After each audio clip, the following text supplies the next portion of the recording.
Shalom, shalom.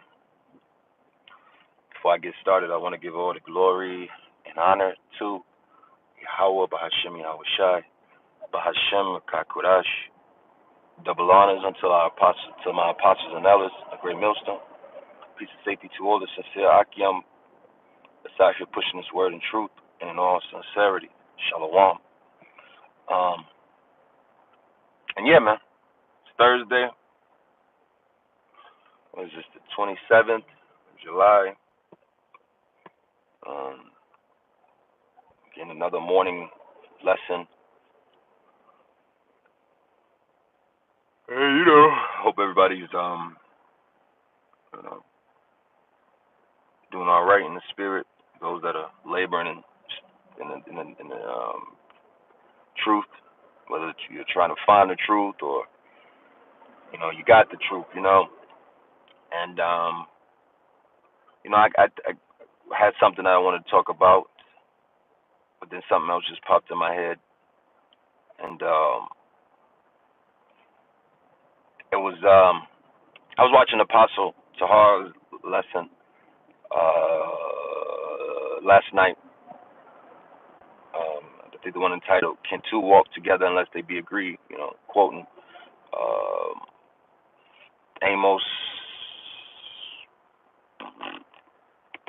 3:3, and he was speaking about a comment from a Jake somewhere, speaking on his experience with watching camps, and Apostle basically made a point of,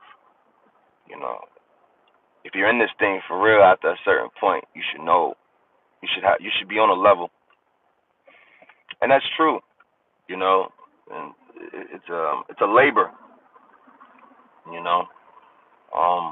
but it's not. I wanted to speak on it, not adding, never that, just in the spirit was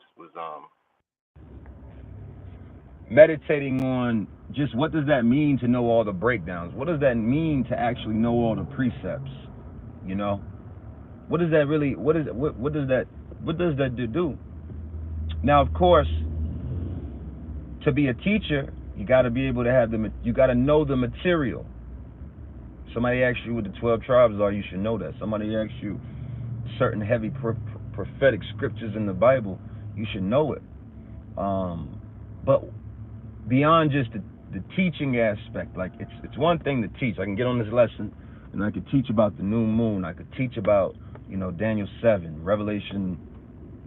Honestly, Revelation 1 through 22. Book 1 through 22. Genesis. These different books. Isaiah, 2nd Ezra, 15, 16, 11, 13, 9. These are to teach. But why, even then, why am I teaching this to anybody that's listening? It's to comfort you. See, the more you know, the more comfort that comes your way through the spirit. See, we're in this flesh, and I'm speaking about myself even first. I'm not even. This is when experience kicks in, and you could tell like this is what this is. But that's still the spirit. One of my favorite scriptures is in Wisdom of Solomon. I want to say the 4th chapter where it says, and to know whose wisdom it is and where it comes from, that is wisdom. It's wisdom to even know where this is coming from. That is coming from the Yahweh Bahashem Yahweh Shai. Now, with the more that you know, the more comfort that comes your way, because like I said, this flesh, you're going to get attacked in this flesh. All right? Your spirit is going to get attacked. But the way that you typically are going to get attacked is through the fears of the flesh. Lack of food, lack of money, lack of whatever in the flesh. But then when you know the scriptures, and the scriptures tell you, well, this is going to happen, and well, think it not strange when that happens, or understand that this must surely come to pass. And if you have faith in that, you have to take a step back and understood.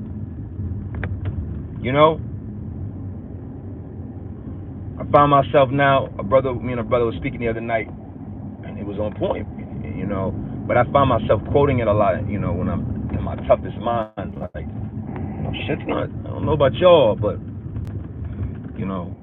this shit has been rough. 2023 has been a rough one, man.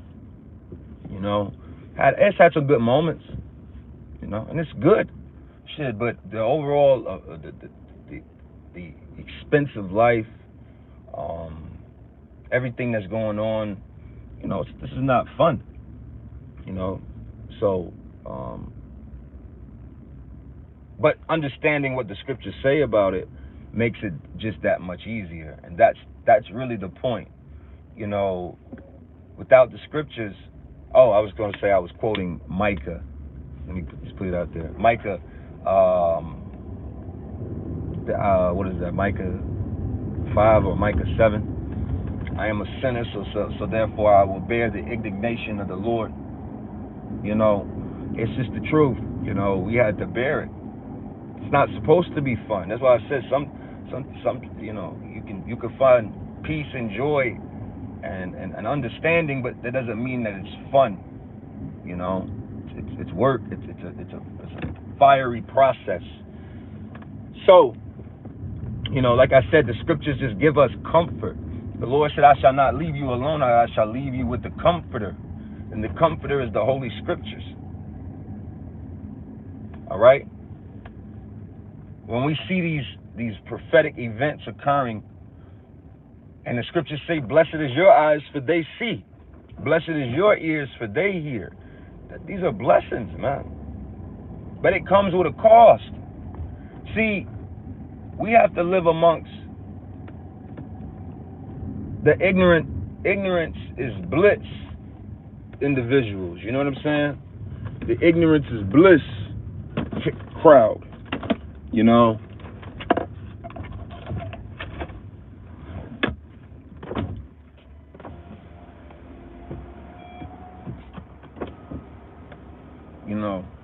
Love, live, and laugh. But even within that, scriptures tell us in Proverbs 29 that what? When the wicked rule, the people mourn, but when the righteous bear rule, the people rejoice. And even these are prophetic things to give us a measuring stick to let us know what time we're in. All right? It's a few people around me. I'm going to use one person. All right? Of course, I'm not even going to put her name out there. But she was a year or two ago, 3 years ago, man, very, life is, life is about being positive, and it's all about how you perceive it, and, it's all about, that energy, and very happy-go-lucky, and, um, you know, always, a goofy giggler, right? That shit gone. And I was like, that's a gauge temperature for me, because I've seen her in a sense, her purest element of just ignorance. It's just I'm happy. I do this, and I play. I got that. Da da da da. And that shit long gone, man. I'm using this person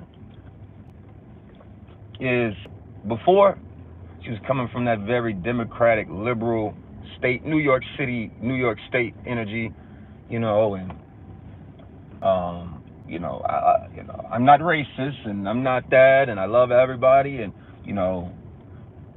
to the point now versus today, I don't, me, because of how she was with that regard, I wouldn't even really talk about white people like that. I wouldn't get into my mojo of, man, these fucking devils, or how you talk normal, you might talk around brothers or your rib, or I wouldn't talk like that around her. But now, man, she be volunteering, man, I can't stand white people. Oh, that's why I said, some of these things you got to sometimes take a step back and just realize how the spirit of Yahweh Shemiah Washai is really working. The Lord has taken away that fake ass positive, happy-go-lucky, Hakuna Matata, it means no worries ass spirit off the earth, man. And people are turned the fuck up, man. And I like it. It's tiring. I'm tired. Like I said, I ain't gonna lie. My schedule is my schedule. But in this space that I'm in right now, I'm tired. But overall, I like the space of, like, man, I like being tense, man. Like, it's like your muscles are contracted ready. Because, man, fuck this place and these people, man. Straight up. And that should be the spirit that's on everybody. Okay? Everybody, if you're an Israelite, you should be pissed the fuck off. But I know in reality, majority aren't. Majority won't. Because, as the scriptures say, there is a 2/3. Now, in the movie, I spoke on the movie. They cloned Tyrone yesterday. And, I'm going to quote something from the movie where one of the antagonists said, he said, the clones keep up the charades. He said, now it was like, I thought that was a profound statement. The clones keep up the charades. Now, again, however you feel about that, I'll leave that to you, and I'll keep my opinion on the subject matter of that to myself. But in the spirit of that, the 2/3 are all there to just keep the charades going. They're the blind. The Lord said that the deceived and the deceiver are his. So the 2/3 and the other nations, for the most part, they're just here to keep the charades going. They're the worker ants and the mice, the rat racers,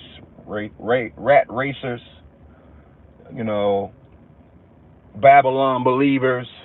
You know what I'm saying? That's the majority of these people, man. Because the scriptures say, again, the scriptures also say, people are destroyed without a vision. You got to have a vision. That's why for us, the most important thing, see, for all you law thumpers, the law can't save you. Now, does that mean you would annul the law and ignore it? Yeah. Absolutely not. We're Israelites. We're here to establish the law. But understand, it's your faith that's going to save you. That's what's going to save you. Your faith. Your faith in Yahweh Shem Yahweh Shai. Keeping the vision alive in your mind, because this place is doing its damnness to destroy that. Making you feel like you're lesser or without or scarcity. Okay? So that's all I wanted to go into in the spirit today, real quick. Just, it's some, these other camps, they make it a point of learning precepts from a carnal mind frame to flex. I guess, they meet all the women that are turned on by a man of knowledge and this, that, and the third, and the groupies, and, they love to flex their muscles at the barbecue or or whenever they're around their family or co-workers. That's not what this is about, man. This ain't about that. It's about having these scriptures in you for comfort, because I'm going to tell you like this as I'm closing, right? When I can't do these lessons and I can't teach in this style anymore, Lord willingly, if I pray I endure, as I pray for y'all, there's no audience. Hey, 1441. There's no audience. So you need to have this for you, for when you are thrown into a situation, so that you understand the spirituality of what happened to Daniel, the spirituality of what happened to Yahweh Shai, the spirituality of what happened to Noah, the spirituality that happened to Moses, Ezra, the apostles, the disciples, King David, King Saul, Samuel. That's why it's important. All right? You got a whole book of Hebrews, the 11th chapter, that highlighted great men and women's faith. That's what this is about. It's to build your faith up. All right? This is not a, dick swinging contest where it's like, well, I suspect such and such has 500 precepts in his mind, so I need to go and get 501 to top him, so I'll be the top teacher in this. What the fuck are you talking? Like, what the fuck kind of thought is that?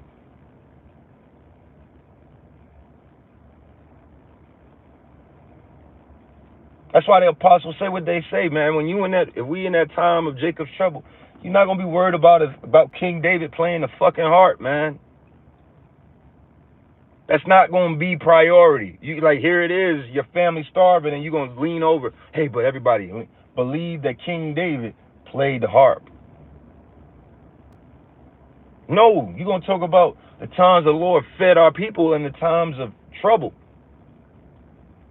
Isaiah 65, my servant shall eat, my servant shall drink, my servant shall rejoice, but ye shall be hungry, ye shall thirst, and ye shall be vexated.